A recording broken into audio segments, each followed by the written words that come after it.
ఓడిపోవడం తప్పు కాదురా, చచ్చిపోవడం తప్పు సోదరా.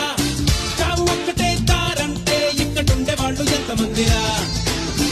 జీవితం అంటే జోక్ కాదురా, దేవుడిచ్చిన గొప్ప గిఫ్టురా.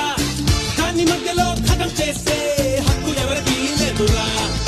నవ్వయ్యరా, చిరు చిందయ్యరా, అరే బాధ కూడా నిన్ను చూసి పారిపోతేరా. దాటయ్యరా, అత్తు దాటయ్యరా, ఏ ఓటమి నిన్ను ఇంకా ఆపలేదురా. ఓ మాయా, ఓ మాయా, ఈ లైఫ్ అంటే మాయా.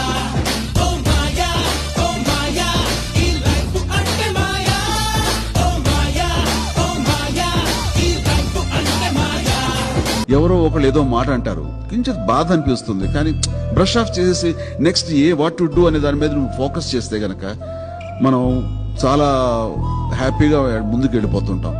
ఎందుకంటే జరిగిపోయింది మనం ఏమీ మార్చలేము. రేపు జరగబోయేది ఏమిటో అది మనకు తెలియదు, దాని గురించి మనం ఏం చేయలేము. ఎట్ ప్రెసెంట్ ఏం చేయాలి అనే దాని మీద ఫోకస్ పెట్టి 100% ఎఫర్ట్స్ పెట్టి అందులో ద బెస్ట్ నువ్వు ఇవ్వగలిగితే ఆ best, next second best, next minute, next 1 hour, next day, next ఇలాగా నువ్వు ద బెస్ట్ ఇవ్వగలవు. నువ్వు తద్వారా నేను ఎవరైతే గనక పాయింట్అవుట్ చేసి కించపరుస్తూ మాట్లాడారో, నేను ఎవరైతే